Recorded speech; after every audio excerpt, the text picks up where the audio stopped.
What's up, fellow journeyers? So last week we limped our way across the border into Mexico. We had a few snags. We already lost a tire. The steward is dragging. Oh, look at this. Ultimately, we made it across the border and we traveled about 2 hours south to San Felipe.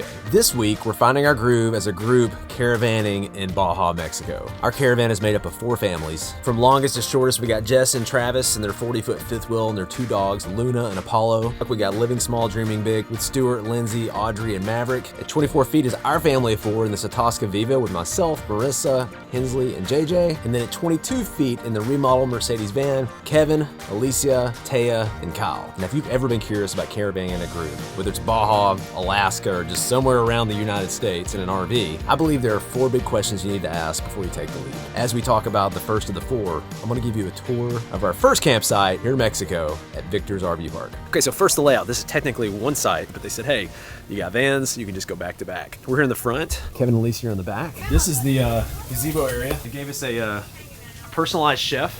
They said we cook our food more. LJMJ's traveling cook.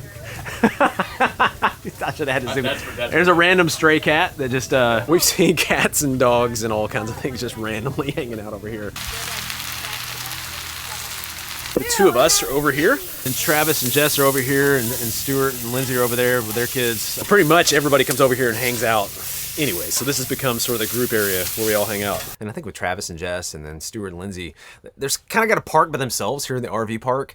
And that's really the first big thing about caravanning. Like, we're working it out together with our caravan of 4. But really, I think if you were putting together a caravan, well, ideally, if you have the exact same RV for every single RV would make it the most simple, but that's not realistic at all. So to have RVs that are the same length isn't always gonna happen, but to get RVs as close as you can to the same length does make it easier as far as logistics with everywhere you're going, because what you can fit into if you're trying to get your entire group of 4 is always gonna be limited by the longest length of the caravan. So although there is still cell signal here, for the most part, we're all still using our cell plans, so we don't have a lot of data. Between all of us, we actually have, I think, 4 Starlinks, but we've got our Starlink out here. So this is sort of our internet center with the Starlink, but everybody connects to the community password over here with the router. And so that's sort of our internet center over there. So when you're parked here, lots of locals come and they sell everything: shrimp, fish, blankets. We've bought, I don't even know how many, like between everybody, probably 4 different blankets we bought. Oh wow, that's the one we got? Yeah. Okay. Isn't that nice? I like it. I got a good deal. What'd you get that for? Don't worry about it. It's between me and Paco. And then they also sell these hammock chairs, which this has been fun. We've enjoyed this. The kids have played in it, and it's been a lot of fun having the hammock chair. But you can buy jewelry, sunglasses, Ray-Ban. They told me it was real. We'll see. We had the laundry made. Is that laundry still in that bag, Marissa? No, I put it away. Okay. Tell her, just tell her she's beautiful. Oh wow. Yeah. There's the laundry. Look, and that. A whole bag. They folded it, washed it. What did it cost, Lindsay, for my bag? $4. $4? And they did it all for us? They did it all for you. How's BB-8 doing in here? Is he nailing it? He did it all on his own. Good job, BB-8. This is the morning coffee bar area. So what I do in the mornings, because we're in this 140 square feet, is I wake up, because I get up a little bit early. I come out here, we got our coffee machine, make the coffee, sit and watch an incredible sunrise. And this is our, sunrise, sunset gathering area with our chairs. We actually have 4 of these. So if we need the other one, we put it over here and we can sit all 8 of the grown-ups out here. It's fun. When you're caravanning, we're all sharing resources. This is, I think, Travis's fire pit. And we use Stuart's propane canister. And then we all just sort of, seems like, intermingle all of the chairs and everything. Kevin's over here, he's keeping an eye on the kids right now, so we can alternate who's watching the kids within the site. So, and really with everybody working together around this site, it makes me think of number 2 on the list of things you're looking for when you're caravanning, and that's that I think everybody has something to contribute. And although I think RV experience does matter when it comes to contributing in a caravan, I don't think it's the most important part of contributing. You just want to be in a caravan with people who can take their experiences of the past, whether it's their job or their passions or their hobbies, and really just whether or not they're a good person, they're willing to serve and help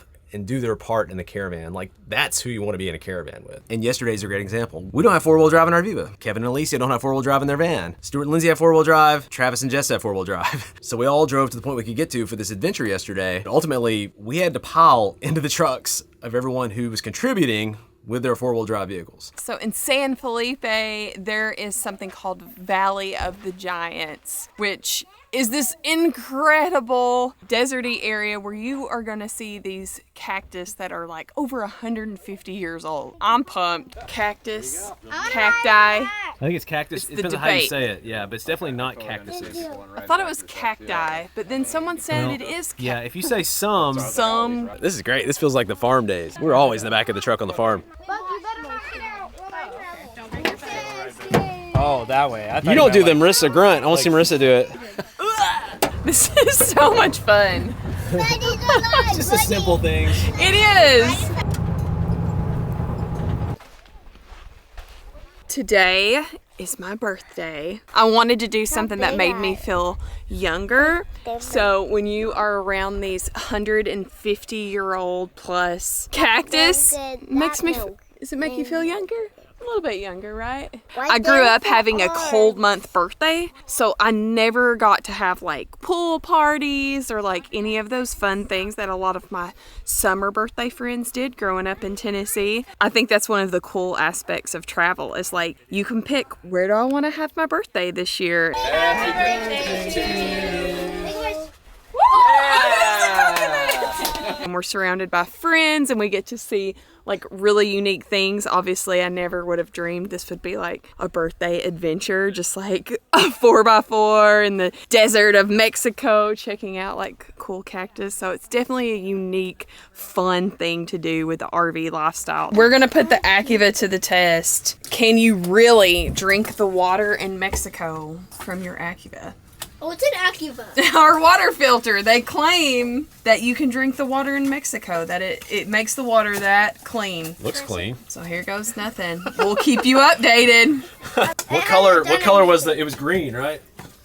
Was it green? What color was it when you turned the thing on? Am I supposed to look for a color? Yeah, it's supposed to be green. It should be green. You're fine. Whoa! Oh no, Marissa! Goodness. You're not telling the truth. He's lying. It's supposed to be blue. No, green for go, blue for parasite. Blue for it's gonna blow you up. Well, we'll keep everyone updated on how, All right. how it goes. We'll know by tomorrow whether the Activa works. So today the plan is to drive an hour south to Octavio's camp in Puertecitos. Once we leave San Felipe, the roads are supposed to start to get legit. Legit as in narrow. Look how tight that is with the reflection. And the cell signal we've been enjoying pretty much from the border to San Felipe, yeah, that's pretty much gonna be gone. So we're gonna be relying on walkie-talkies with the caravan. And thank you, Dale from Team Journey, for recommending this walkie-talkie. It has been awesome because we have definitely needed it. Even though we're trying to go the correct pace and keep things legal with the speed we're going, the locals definitely have their own speed and they're passing us left and right. Got a lot of people passing you. This Jeep's coming up on your rear. And so as we're moving along south in this caravan, reminds me of the third question you want to ask when it comes to caravanning is what is the travel pace or speed of everyone in the caravan? How far does everyone like to travel in a day? 2 hours? 4 hours? 8 hours? How often do they want to move? Does everybody like to sit for 2 weeks, move every single day, somewhere in between, or does it like go, go, go, then stop, stop, stop? Again, these don't have to like match up perfectly, but if there's a huge difference between how often people want to move, how long they want to go in a day, and how long they want to stay in a campground or in a spot once they do stop, then you're going to start to have some tension within the caravan.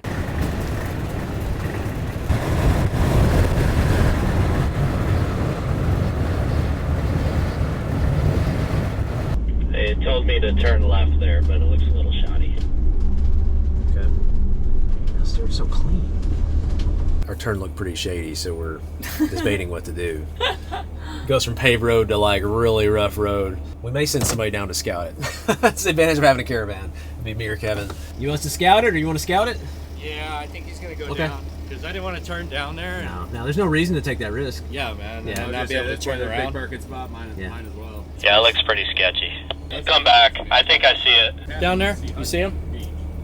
Nathan and Marissa are going to go down and check it out. We'll wait right here. So now we're scouting out. We're pretty sure it's down here. I think we passed it We on the passed way. that sign, yeah. It looks very more not sketch. Oh, yeah. I mean, it's still gravel, but it's got a sign. Oh yeah, that looks. I And see. you can see the camping. spots on the beach and everything down here. This has got to be it. I shouldn't have an issue doing this. There you go. Just take it slow. You can do it. Just give us the green light. We'll head down that way.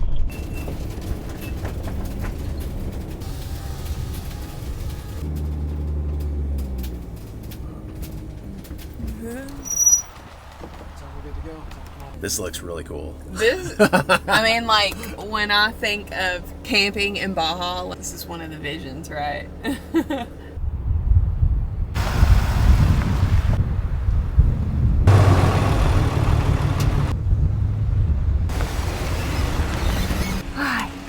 Hi, dear. So you two pick out where you want to Think this is sanitary? It looks like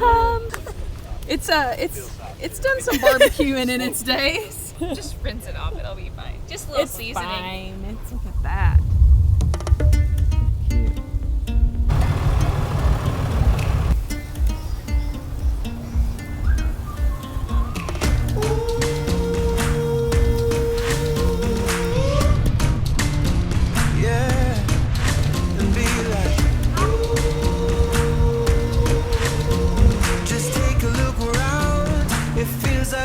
Top of the world.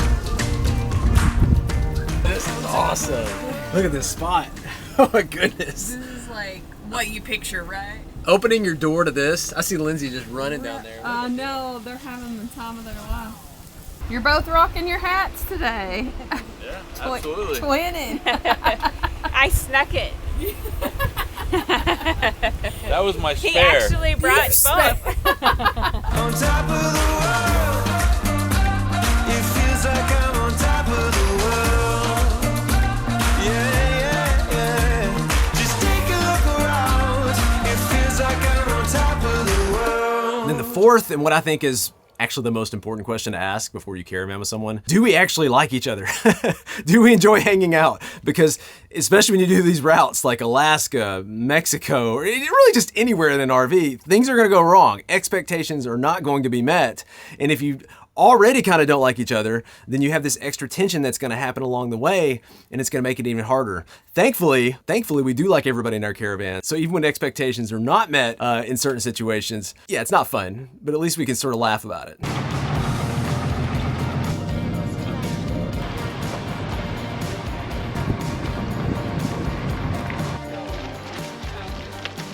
Right up the road from the public beach that we are boondocking on are some hot springs. Look at this. That was the right path.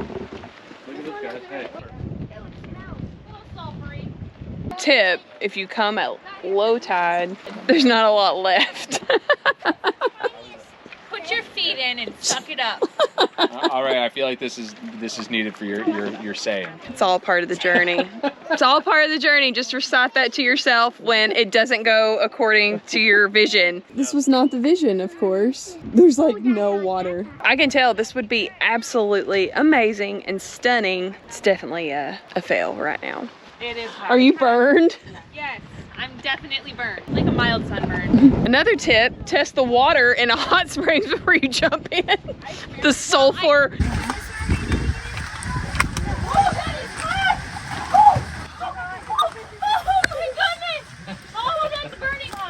Bubbling over here.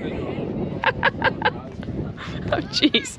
Yeah, don't just jump in. Test the water first. Or avoid the puddle that smells like Yeah, burning sulfur. If it Dude, smells like just sulfur standing. and it's steaming, test it first. You can get a foot soak. Here's where all the dead fish are. Look beside you. You're doing great. There's the shot. Yeah. Make it look pretty. This is actually quite nice. You can filter that thing.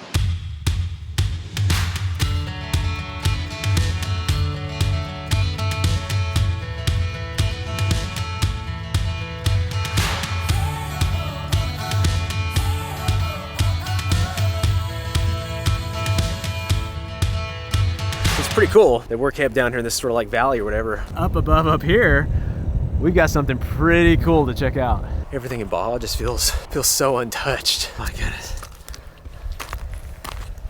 Everybody else beat me up here. There's the RVs.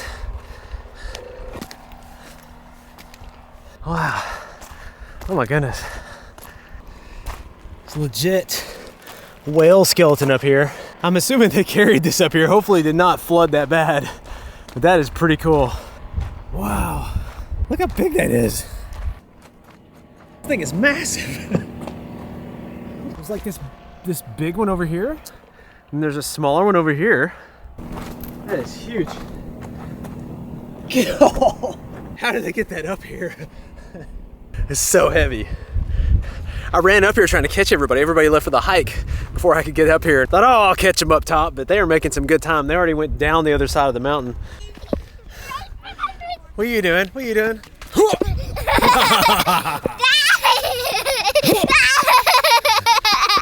Oh, you're giving me a hug. Okay, all right, you give me a hug. You can give me a hug. What'd you find? A shell. Found a shell? Yeah, a spice shell. Wow, that's cool. How'd they swim up there? Maybe they got beached? yeah, beach whales. Beach whale. So if you'd like to take the next step in your journey beyond being motivated to have less junk, more journey and living a life of less junk, more journey, we'd love for you to come join us in our community at teamjourney.com. We're connecting and growing together. And more than anything, we're just helping each other let go and get going. Well, that is our video for this week. Until next week, we'll catch you guys later.